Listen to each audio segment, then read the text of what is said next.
Bonjour Mamanouya adorée.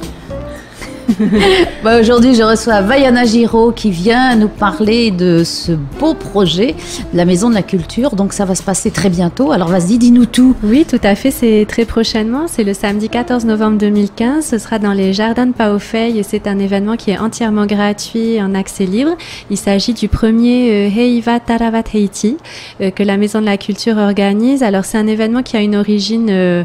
ça fait un moment déjà qu'on voulait le mettre en place. C'était un peu à l'initiative de l'actuel ministre de la Culture, Hiremoana Mamatouaya Hutapo. Oui, quand il était directeur de la Maison de la Culture, tout à fait. Ça aide donc, quand même. Voilà, ça aide.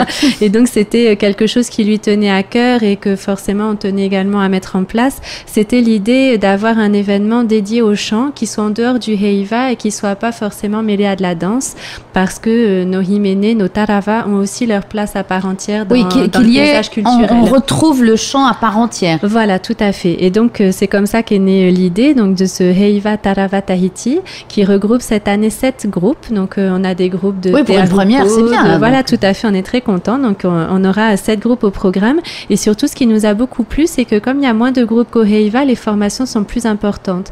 Donc on a des groupes de 45, 60, 80 chanteurs et un groupe de 200 chanteurs. Ouf. Et donc là, pour moi, on renoue vraiment avec l'origine de ces Himene puisque à l'origine, en 1881, il n'y avait pas de danse. Quand les fêtes du 14 juillet ont été instaurées en Polynésie, il n'y avait que du chant et l'idée c'était de venir du chant avec des costumes bien là, voilà, qui montaient jusqu'au cou et l'idée c'était bien de venir et de parler, enfin de vanter son district, la beauté des légendes, des lieux, des vallées, etc.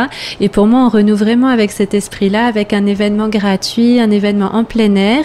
Les groupes ont demandé à ne pas être sonorisés parce que c'est vrai que les micros qu'on trimballe partout au milieu d'eux, ça peut aussi être un peu perturbant, donc on sera en live et pour comme moi là, on retrouve voilà, un petit peu comme avant. Et j'ai hâte pour moi de voir le bouquet final parce que donc chaque groupe va chanter à peu près 15-20 minutes. Ce sont des chants beaucoup plus courts qu'au Heiva. Ils ont tous choisi un Pari Pari Whenua donc pour vanter la beauté de leur district et un Himene Purera, donc un chant religieux.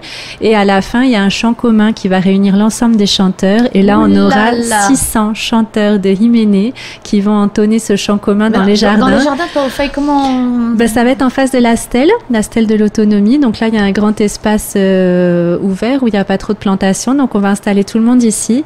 Et je pense qu'on va tous avoir le frisson parce que ça va être grandiose. Ah oui, un chœur de 600 personnes. Moi, j'attends ça avec impatience.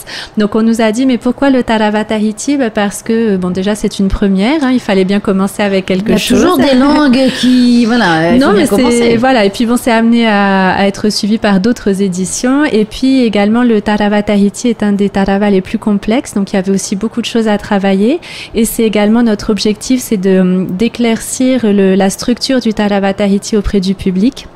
Donc de 15h à 17h, on a des ateliers gratuits qui sont menés par on peut dire des masters en chant, donc Mama Yopa du conservatoire, Daina Taveari et Jean-Pierre Chungsen, qui sont tous trois très reconnus dans le monde du chant traditionnel, qui ont été plusieurs fois jurys du Heiva, qui nous ont aidés à monter cet événement et qui donc vont mener des ateliers de 15h à 17h pour expliquer les voix des femmes, les voix des hommes, les emplacements, les costumes et en fait pour permettre au public, puisque c'est ouvert à tous les publics, de comprendre comment se construit un tarava. Parce que des fois c'est un petit peu moi, mystérieux. Je me suis rendu compte que moi je ne connaissais pas du tout ça et en fait j'arrivais pas à l'apprécier et il a suffi que quelqu'un m'explique comment ça fonctionne, les différents niveaux de voix et tout de suite on saisit la sensibilité, la finesse de ces chants et on se prend vraiment à aimer ce qu'on entend parce qu'on le comprend aussi.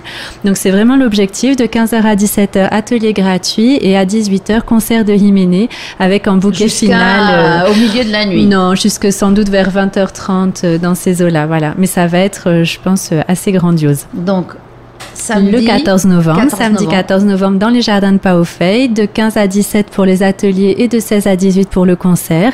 Et donc tout est gratuit. Amenez vos péoués, amenez vos enfants, amenez vos familles. Oreilles. Voilà, bien sûr, et vos oreilles. Et vos rêves. Merci Vaiana. Merci beaucoup.